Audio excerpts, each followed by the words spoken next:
حضرت عمر رضی اللہ عنہ نے حضور صلی اللہ علیہ وسلم کو کیوں کہا کہ آپ اللہ کے رسول نہیں ہیں، اور اللہ تبارک و تعالی نے صلح حدیبیہ کو فتح مبین کیوں فرمایا، اور حضور صلی اللہ علیہ وسلم نے حضرت ابو جندل رضی اللہ عنہ کو کافروں کے حوالے کیوں فرما دیا، اور حضرت علی رضی اللہ عنہ دستاویز سے محمد الرسول اللہ مٹانے سے کیوں انکار کر دیا۔ آج کے اس ویڈیو میں انہی واقعات کو بیان کرنے والے ہیں۔ یہ صلح حدیبیہ کے واقعہ کا دوسرا پارٹ ہے۔ اگر آپ نے ایپیسوڈ نمبر 39 کو نہیں دیکھا ہے تو پہلے اس ایپیسوڈ کو دیکھ لیجئے، لنک ڈسکرپشن میں ہے۔ تو چلیے ویڈیو کو شروع کرتے ہیں۔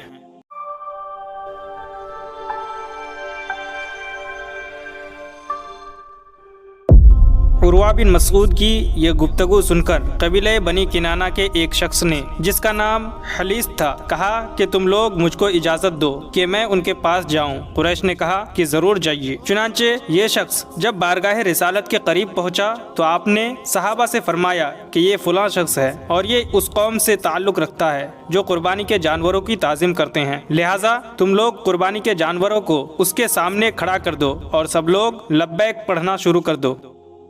اس شخص نے جب قربانی کے جانوروں کو دیکھا اور احرام کی حالت میں صحابہ کرام کو لبیک پڑھتے ہوئے سنا تو کہا سبحان اللہ، بھلا ان لوگوں کو کس طرح مناسب ہے کہ بیت اللہ سے روک دیا جائے۔ وہ فوراً ہی پلٹ کر کفار قریش کے پاس پہنچا اور کہا کہ میں اپنی آنکھوں سے دیکھ کر آ رہا ہوں کہ قربانی کے جانور ان لوگوں کے ساتھ ہے اور سب احرام کی حالت میں ہیں، لہٰذا میں کبھی بھی یہ رائے نہیں دے سکتا کہ ان لوگوں کو خانہ کعبہ سے روک دیا جائے۔ اس کے بعد ایک شخص کفار قریش کے لشکر میں سے کھڑا ہو گیا جس کا نام مکرز بن حفص تھا۔ اس نے کہا کہ مجھ کو تم لوگ وہاں جانے دو۔ قریش نے کہا تم بھی جاؤ۔ چنانچہ یہ چلا۔ جب یہ نزدیک پہنچا تو حضور صلی اللہ علیہ وسلم نے فرمایا کہ یہ مکرز بن حفص ہے، یہ بہت ہی لچا آدمی ہے، اس نے آپ سے گفتگو شروع کی۔ ابھی اس کی بات پوری بھی نہ ہوئی تھی کہ ناگہاں سہیل بن عمرو آ گیا۔ اس کو دیکھ کر آپ نے نیک فالی کے طور پر یہ فرمایا کہ سہیل آ گیا، لو اب تمہارا معاملہ سہل ہو گیا۔ چنانچہ سہیل نے آتے ہی کہا کہ آئیے ہم اور آپ اپنے اور آپ کے درمیان معاہدہ کی ایک دستاویز لکھ لیں۔ حضور صلی اللہ علیہ وسلم نے اس کو منظور فرما لیا اور حضرت علی رضی اللہ عنہ کو دستاویز لکھنے کے لیے طلب فرمایا۔ سہیل بن عمرو اور حضور صلی اللہ علیہ وسلم کے درمیان دیر تک صلح کی شرائط پر گفتگو ہوتی رہی۔ بالآخر چند شرطوں پر دونوں کا اتفاق ہو گیا۔ حضور صلی اللہ علیہ وسلم نے حضرت علی رضی اللہ عنہ سے ارشاد فرمایا کہ لکھو بسم اللہ الرحمن الرحیم۔ سہیل نے کہا کہ ہم رحمان کو نہیں جانتے کہ یہ کیا ہے، آپ بسم کا اللہم لکھوائیے جو ہمارا اور آپ کا پرانا دستور رہا ہے۔ مسلمانوں نے کہا کہ ہم بسم اللہ الرحمن الرحیم کے سوا کوئی دوسرا لفظ نہیں لکھیں گے، مگر حضور صلی اللہ علیہ وسلم نے سہیل کی بات مان لی اور فرمایا کہ اچھا اے علی بسم کا اللہم ہی لکھ دو۔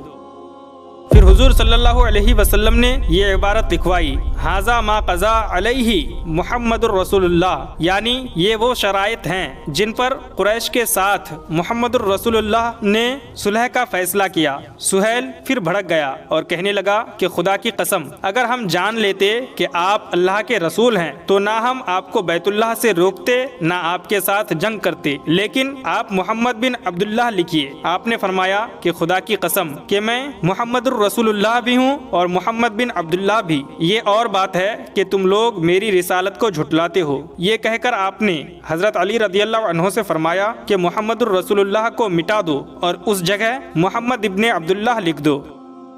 حضرت علی رضی اللہ عنہ سے زیادہ کون مسلمان آپ کا فرما بردار ہو سکتا ہے، لیکن محبت کے عالم میں کبھی کبھی ایسا مقام بھی آ جاتا ہے کہ سچے محب کو بھی اپنے محبوب کی فرما برداری سے محبت ہی کے جذبے میں انکار کرنا پڑتا ہے۔ حضرت علی رضی اللہ عنہ نے عرض کیا کہ یا رسول اللہ میں آپ کے نام کو تو کبھی ہرگز نہیں مٹاؤں گا۔ آپ نے فرمایا کہ اچھا مجھے دکھاؤ میرا نام کہاں ہے۔ حضرت علی رضی اللہ عنہ نے اس جگہ پر انگلی رکھ دی، آپ نے وہاں سے رسول اللہ کا لفظ مٹا دیا۔ بہرحال صلح کی تحریر مکمل ہو گئی۔